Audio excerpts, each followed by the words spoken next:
सबसे पहले मैं आपको गेम ऑफ थ्रोन्स की कुछ बातें बता देती हूँ। जैसे एशिया है या अलग अलग मुल्क है जिसमें इंडिया, पाकिस्तान, बांग्लादेश वगैरह शामिल हैं, वैसे गेम ऑफ थ्रोन भी एक अलग दुनिया है जिसका कॉन्टिनेंट यानी सबसे बड़ा किंगडम वेस्टरोस है। इसके अलावा बाकी यहाँ टोटल 7 किंगडम्स राज्य है। हर किंगडम को अपना अपना लॉर्ड संभालता है और इन सातों किंगडम्स को संभालने वाला किंग राजा होता है। अब शुरुआत होती है कुछ नाइट्स को दिखाने से। असल में वेस्टरोस के चारों तरफ एक बड़ी सी दीवार है जो दूसरी तरफ रहने वाले लोगों, जंगली जानवरों और शैतानी ताकतों को यहाँ आने से रोकने के लिए बनाई गई है और ये नाइट्स इस दीवार पर पहरा देती हैं। अब ये नाइट्स फिर दीवार की दूसरी तरफ जाती हैं चक्कर लगाने, जहाँ का अजीब नजारा देखकर वो दंग रह गई क्योंकि वहाँ पर बहुत सारी लाशें एक डिजाइन में पड़ी हुई थी। लाशों की हालत बहुत खराब थी। फिर अचानक वो लाशें अपने आप ही जिंदा हो जाती है। उनका चेहरा सफेद, आंखें नीली रंग की थी, होंठों पर खून भी लगा हुआ था जिस वजह से वो बहुत डरावनी लग रही थी। तब यहाँ एक डरावना सा ज़ॉम्बी जैसा दिखने वाला शैतान आ जाता है जिसे ज़ॉम्बी डीमन कहा जाता है, जो आते ही बड़ी बेरहमी से 2 नाइट्स को मार देता है। तीसरा नाइट ये देखकर काफी डर गया, फौरन वहाँ से भागकर विंटरफेल आ जाता है जो दरअसल वहाँ का एक किंगडम है और ये किंगडम उस दीवार के सबसे पास वाला किंगडम है। जैसे वो नाइट आगे बढ़ा,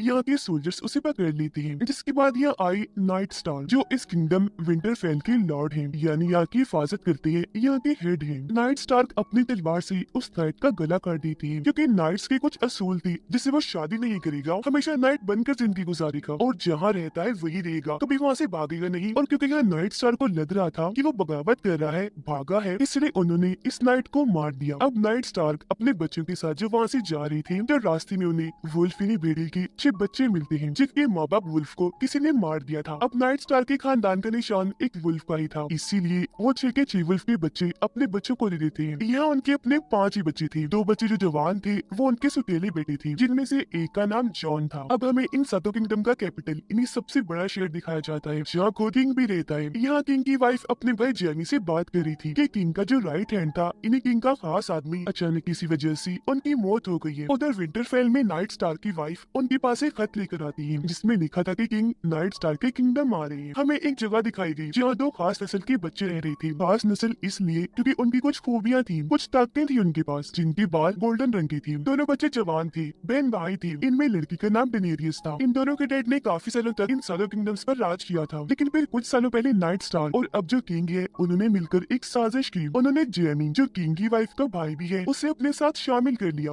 जिस पर जेमी ने डेनेरियस के डैड राजा को मार दिया क्योंकि वो उनका गार्ड हुआ करता था उस टाइम। और अब अपने डैड का बदला लेने के लिए डेनेरियस का भाई अपनी बहन की शादी किंगडम्स के सरदार से करवाना चाहता है क्योंकि उसका मानना था कि अगर मेरी बहन डेनेरियस की शादी सरदार से हो गई तो उसकी इतनी बड़ी फौज मेरी हो जाएगी, जिसके बाद मैं कैपिटल शहर पर हमला करके सभी किंगडम्स का राजा बन जाऊंगा। उधर किंग नाइट स्टार की किंगडम आ ही जाती है। किंग के आते ही सभी लोग इज्जत में उनके सामने झुक जाती है। यहाँ हमें किंग की वाइफ का एक और भाई दिखाया गया, लेकिन वो बोला था जिसे राजा की वाइफ खास पसंद नहीं करती थी, लेकिन उनका जो भाई था जेमी वो उसे बहुत प्यार करता था। किंग यहाँ इसलिए आई थी ताकि वो नाइट स्टार को अपना राइट हैंड खास आदमी बना ले। यहाँ हमें पता चला कि किंग नाइट स्टार की छोटी बहन से शादी करना चाहती थी, लेकिन नाइट स्टार के बेटे को ये बात पसंद नहीं आई, इसीलिए उसने अपने डैड की बहन को अगवा करके पहले उसके साथ गलत किया और फिर उसे जान से मार दिया, जिस वजह से किंग को बहुत दुख हुआ। अब किंग नाइट स्टार की बहन से तो शादी नहीं कर सके, लेकिन अब अपने बेटे की शादी नाइट स्टार की बेटी से करवाना चाहती है। डेनेरियस की शादी सरदार से हो ही गई, लेकिन सरदार का बर्ताव डेनेरियस के साथ खास अच्छा नहीं था। वो उसके साथ काफी बुरा पेश आता था, लेकिन फिर भी दोनों जिंदगी गुजार ही रही थी। लेकिन क्योंकि डेनेरियस को सरदार की जुबान समझ नहीं आती थी, इसीलिए वहाँ के लीडर डेनेरियस को 3 तोहफे देता है। पहली चीज थी 3 किताबें जो यहाँ की जुबान की थी। दूसरा था एक आदमी जो अब से डेनेरियस का ट्रांसलेटर बनेगा, यानी वो इन लोगों की जुबान का तर्जुमा करके डेनेरियस को बताया करेगा। और तीसरी चीज थी 3 ड्रैगन की अंडे जो काफी बड़े थी, लेकिन वक्त के साथ साथ पत्थर जैसी बन गई थी।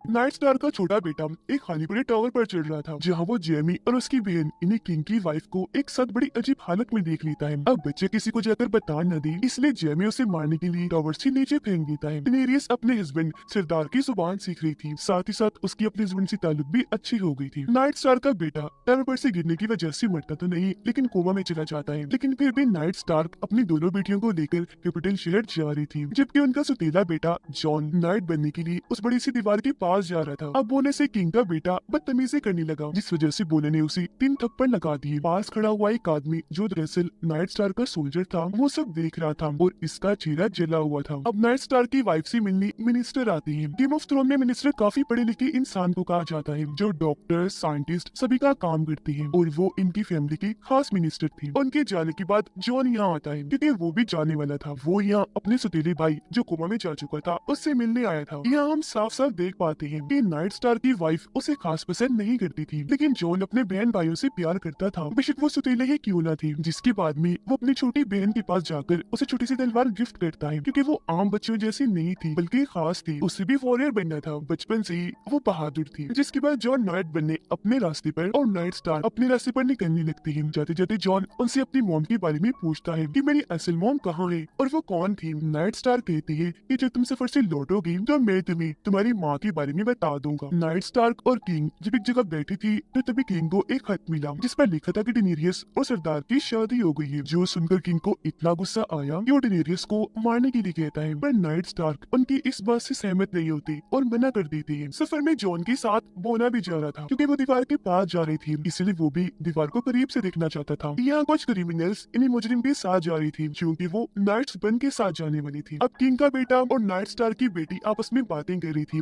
क्योंकि आगे चल के उनकी शादी होने वाली थी। लेकिन यहाँ किंग का बेटा देखता है कि नाइट स्टार की छोटी बेटी एक गरीब लड़के के साथ तलवार से खेल रही है, जो चीज उसे बिल्कुल अच्छी नहीं लगी। वो अपनी तलवार लेकर उस लड़की के चेहरे पर कट लगा देता है। ये देखकर बच्चे को गुस्सा आ गया, क्योंकि वो गरीब लड़का उसका दोस्त था। इसलिए वो किंग की बेटी, जिसके साथ उसकी बहन की शादी होने वाली थी, उसे मारने लगती है। पर वो खुद को छुड़वा कर नाइट स्टार की बेटी को भी नीचे गिराकर उसे मारने लगता है। पर तभी यहाँ बच्चे का वुल्फ आकर किंग की बेटी के हाथ पर काट लेता है, जिससे वो काफी जख्मी हो गया। तलवार भी उसके हाथ से छूट गई। तब नाइट स्टार की बेटी उसकी तलवार फौरन उठाकर तालाब में फेंककर यहाँ से भाग जाती है। अब नाइट स्टार का बेटा जो कोमा में था, उसे मारने के लिए एक आदमी आता है, जिसके पास खंजर था। इससे पहले वो बच्चे को नुकसान पहुंचाता, यहाँ नाइट स्टार की वाइफ इन्हीं बच्चे की मॉम आकर उसे रोक देती है, क्योंकि इस वक्त वो यहीं छुपी हुई थी। वो उस आदमी से उसका खंजर छीन लेती है। तब यहाँ उनका वुल्फ आकर उस आदमी की गर्दन पर काट लेता है, जिससे उसका इतना खून बहता है कि मौके पर ही उसकी मौत हो जाती है। इस वजह से नाइट स्टार की वाइफ को भी अजीब लगने लगा और वो अपने हस्बैंड नाइट स्टार से मिलने के लिए निकल जाती है। अब क्योंकि नाइट स्टार की बेटी की वुल्फ ने किंग की बेटी को काटा था, इसीलिए वो उसे वहाँ से भगा देती है, ताकि कोई उसकी वुल्फ को मार ना दे। पर सिपाही उसे पकड़कर किंग के पास ले जाती है। यहाँ किंग का बेटा और खुद उसकी बहन झूठ बोल देती है कि इसकी वुल्फ ने किंग की बेटी को बिना बात के ही काटा है। वो ये नहीं बताते कि किंग की बेटी ने भी काफी बुरा किया था। वो अपनी बहन को झूठ बोलता हुआ देखकर नाइट स्टार की छोटी बेटी काफी गुस्से में आ जाती है, इसीलिए वो अपनी बहन को मारने लगती है। तो यहाँ किंग सजा सुनाती है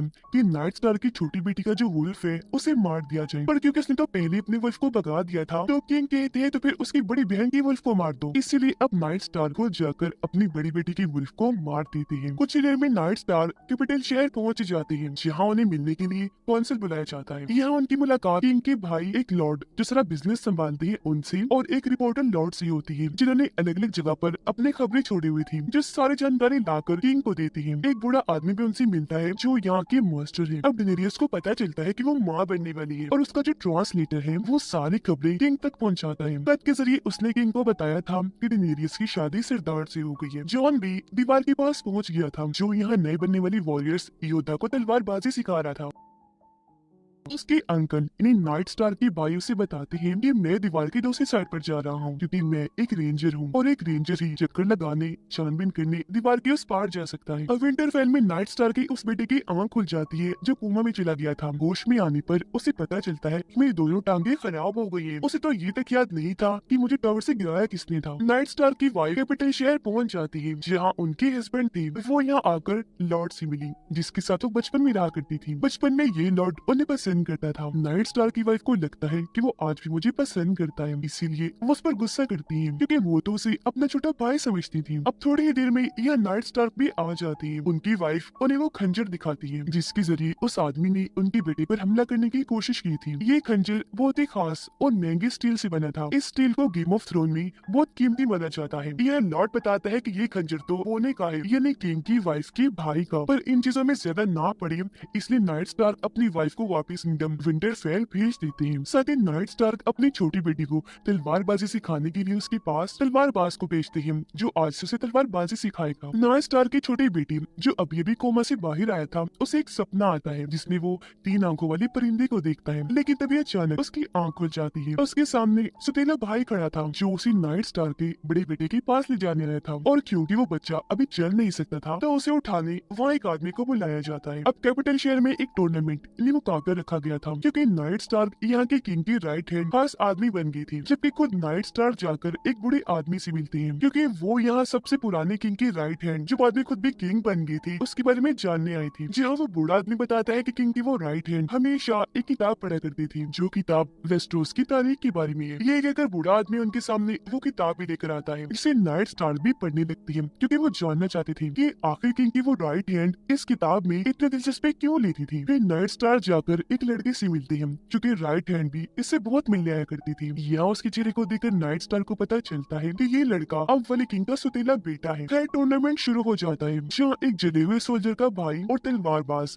एक दूसरे के मुकाबले में आती है। इनका मुकाबला था कि दोनों ने एक दूसरे को घोड़े पर से गिराना है और जो भी पहले घोड़े से गिर गया वो हार जाएगा, जिसने गिराया होगा वो जीत जाएगा। अब यहाँ जले हुए सोल्जर का भाई बहुत खतरनाक था क्योंकि अपने भाई का चेहरा इसने ही जलाया था। जैसे उनका मुकाबला शुरू हुआ, सोल्जर का भाई तलवारबाज की सीधा गर्दन पर रॉड देकर मारता है, जिससे वो इतना जख्मी हो गया कि फौरन नीचे गिर जाता है, तेजी से उसका खून बहने लगा, जिस वजह से तलवारबाज की वहीं मौत हो जाती है। नाइट स्टार की वाइफ जब विंटरफेल जाने के लिए निकलने लगी तो वहाँ उन्हें बोला दिख जाता है, इसीलिए वो अपने सिपाहियों को कहकर उसे पकड़वा लेती है। अब टूर्नामेंट में अगला मुकाबला एक प्रिंस, राजकुमार और जले हुए सोल्जर के भाई के बीच में था। जैसे मुकाबला शुरू हुआ, तलवार मारकर प्रिंस उसे बड़ी आसानी से नीचे गिरा देता है। अब क्योंकि सोल्जर का भाई हार गया था, इस वजह से उसे इतना गुस्सा आया कि वो फौरन खड़ा होकर प्रिंस को मारने लगा। अपने भाई की इस हरकत पर जले हुए सोल्जर को बहुत गुस्सा आया। वो जल्दी से मैदान में आकर अपने भाई को रोकता है, उससे लड़ने लगा। ये चीज देखकर किंग को बहुत गुस्सा आया। वो फौरन उठ खड़ी हुई, चिल्लाकर उन्हें लड़ाई बंद करने को कहती है। तब सोल्जर का भाई गुस्सा होकर वहाँ से चला जाता है। नाइट स्टार जब रिपोर्टर लॉर्ड से बात करती है तो यहाँ उन्हें बहुत बड़ी जानकारी मिलती है। रिपोर्टर लॉर्ड बताती है कि सबसे पहले किंग की राइट हैंड जिसके बारे में अब जानकारी इकट्ठा कर रही है, उनकी मौत कुदरती तौर पर नहीं हुई थी बल्कि उन्हें जहर देकर मारा गया था। नाइट स्टार की बेटी बिल्ली का पीछा करते करते एक काफी बड़ी केव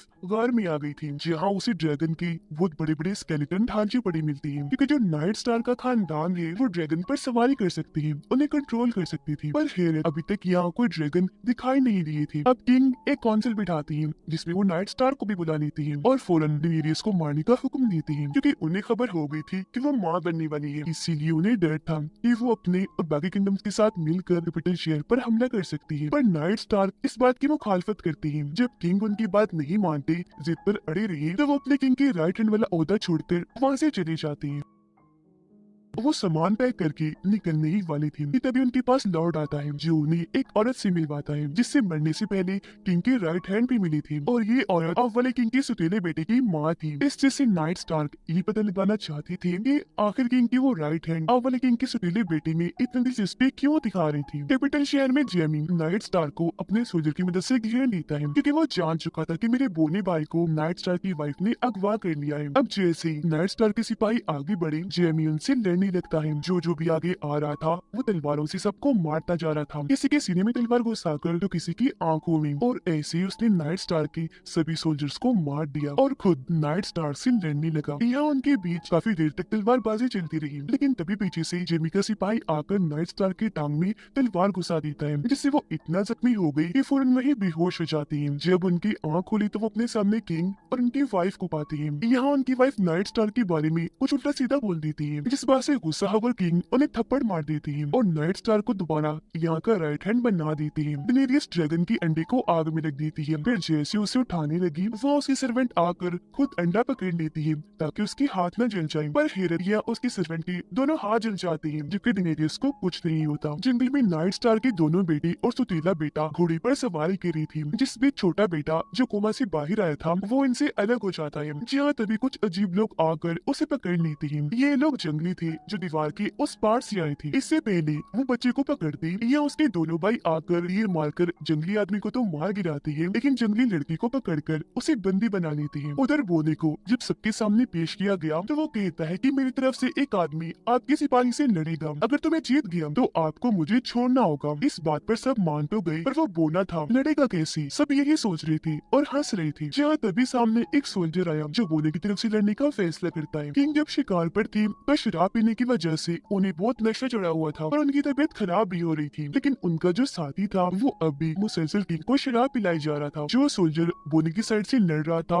वो दूसरे सोल्जर को अच्छा मजा चखाता है। वो काफी मारने के बाद उसकी गर्दन में तलवार घुसा देता है, जिससे उसका खून बहुत तेजी से बहने लगता है। जिसके बाद बोने का सोल्जर उठाकर दूसरे सोल्जर को खाई में फेंक देता है। अब क्योंकि वो जीत गया था इसलिए नाइट स्टार की वाइफ को और उनकी बहन को बोने को छोड़ना ही पड़ता है। नाइट स्टार कुछ किताबें पढ़ रही थी जिनसे वो एक बात सोचने लगती है कि इस वक्त के जो किंग हैं उनके खानदान में किसी के भी बाल गोल्डन नहीं होती, खुद किंग की भी नहीं है, उनके काले हैं, लेकिन उनके तीनों बच्चों के बाल गोल्डन हैं। जैसे जेमी के उधर डिनेरियस का भाई डिनेरियस और उसके हस्बैंड को तलवार दिखाकर डरा रहा था क्योंकि वो चाहता था कि वो दोनों उसे सोने का ताज पहनाएं। इस वजह से डिनेरियस के हस्बैंड को गुस्सा आ गया और वो सोने को पिघलाकर उसे डिनेरियस की बाइक के सर पर डाल देता है, जिससे उसका सर पिघलने लगा। उसे इतनी तकलीफ हुई कि मौके पर ही तड़प तड़प कर उसकी मौत हो गई। अब हमें जेमी किंग की वाइफ और बोने के डैड दिखाए जाते हैं, जो जेमी के पास आकर उसे अपने बहुत सारे सिपाही देता है और उसे अपने भाई बोने को बचाने के लिए भेज देता है। कैपिटल शहर में नाइट स्टार किंग की वाइफ से कहते हैं कि मुझे तुम्हारे और तुम्हारे भाई जेमी के बीच की ताल्लुकात का पता चल गया है और जब किंग वापस आएंगे तो मैं इस गलत ताल्लुक का उन्हें बता दूंगा। हमें किंग दिखाएगी जो बीमार हालत में बिस्तर पर पड़े थी, क्योंकि जब वो शिकार पर गई थी तो वहाँ काफी जख्मी हो गई थी शराब पीने की वजह से, उनकी हालत बिगड़ती जा रही थी। इसीलिए वो अपने पास नाइट स्टार को बुलाते हैं और उनसे एक खत लिखवाते हैं जिसमें वो नाइट स्टार को पूरी जगह का प्रोटेक्टर इन हिफाजत करने वाला बनाते हैं, जिसका मतलब कि जब किंग मर जाएंगे तो नाइट स्टार पूरे किंगडम की हुकूमत को संभालेंगे। फिर जब किंग का बेटा बड़ा हो जाएगा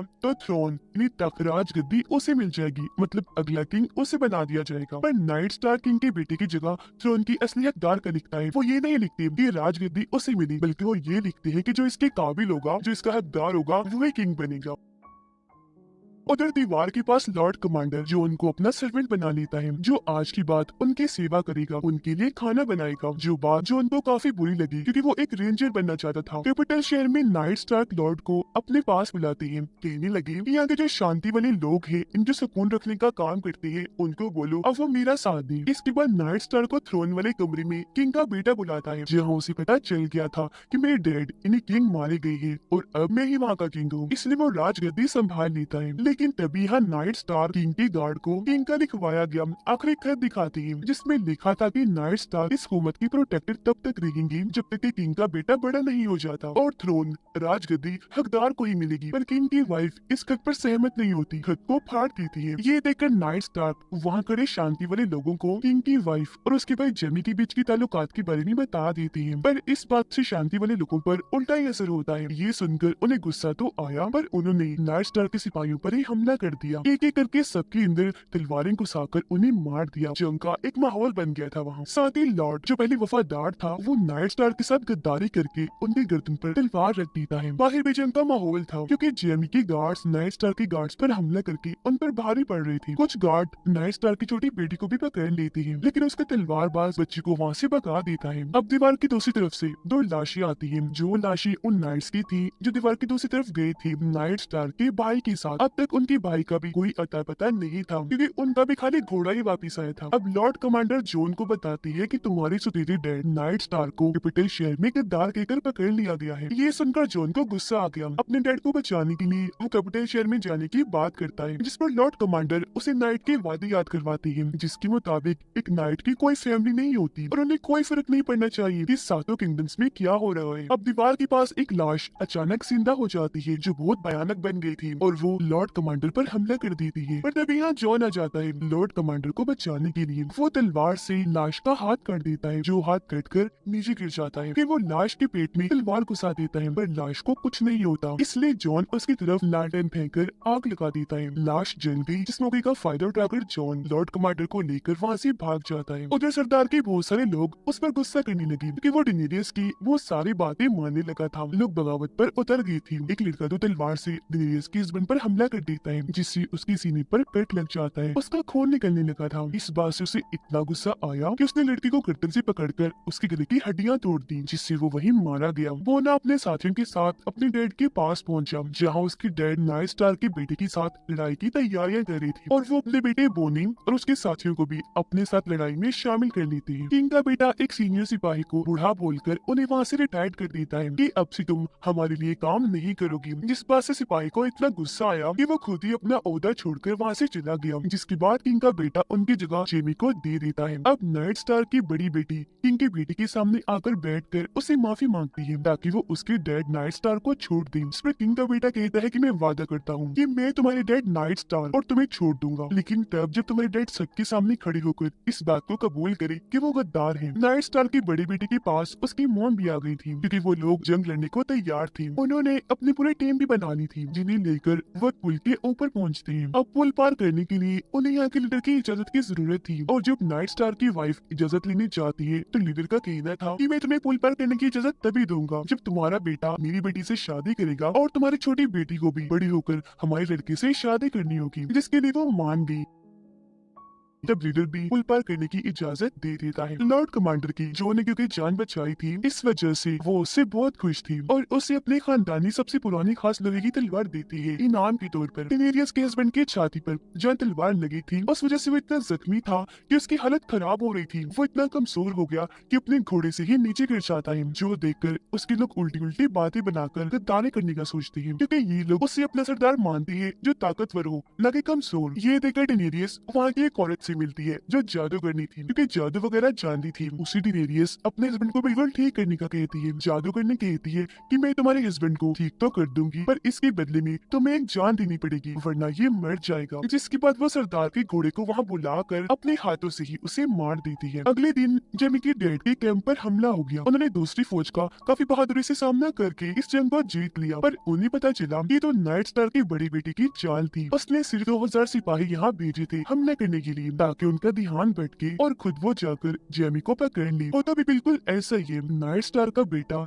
जेमी के सिपाही को बड़ी आसानी से हराकर आखिर में जेमी को भी पकड़ लेता है, उसे जख्मी करके बंदी बना लेता है। कैपिटल शहर में नाइट स्टार अपनी बेटियों को बचाने के लिए किंग के बेटे की बात पर राजी हो जाती है और सबके सामने आकर खुद को गद्दार मान ही लेती है। पर किंग का बेटा जो बहुत बेईमान था वो वादा खिलाफी कर देता है, अभी भी उन्हें माफ नहीं करता बल्कि अपने सिपाही को कहकर उनका सर कलम करवा देता है इसलिए कि वो गद्दार है और इस तरह उनकी मौत हो जाती है। भीड़ में खड़ी ये सब कुछ नाइट स्टार की बेटी भी देख लेती है। उसे बहुत दुख हुआ पर तभी उसके अंकल उसे भीड़ में से साइड में ले जाकर उसके बाल काट देती है ताकि कोई उसे पहचान न सके और उसकी जान बच जाए। नाइट स्टार की बेटी और उसकी वाइफ को भी पता चल गया था कि किंग की बेटे ने उन्हें मरवा दिया है, जिस बात से दोनों को काफी दुख हुआ। उसका बेटा तो गुस्से में और दुख में जैसे पागल हो गया था। अब नॉर्थ के सारे सिपाही नॉर्थन एरिया को बाकी किंगडम से अलग कर देते हैं और अब यहाँ का नया किंग वो नाइट स्टार के बेटे को बना देते हैं और टेनेरियस का बच्चा मरा हुआ पैदा होता है क्योंकि ये सब कुछ उस जादूगरनी ने किया था, जिस वजह से उसका बच्चा मरा हुआ पैदा हुआ लेकिन उसके हस्बैंड की जान बच गई। टेनेरियस जब अपने हस्बैंड के पास जाती है तो उसकी सिर्फ आंखें ही खुली थी, ना वो बोल सकता था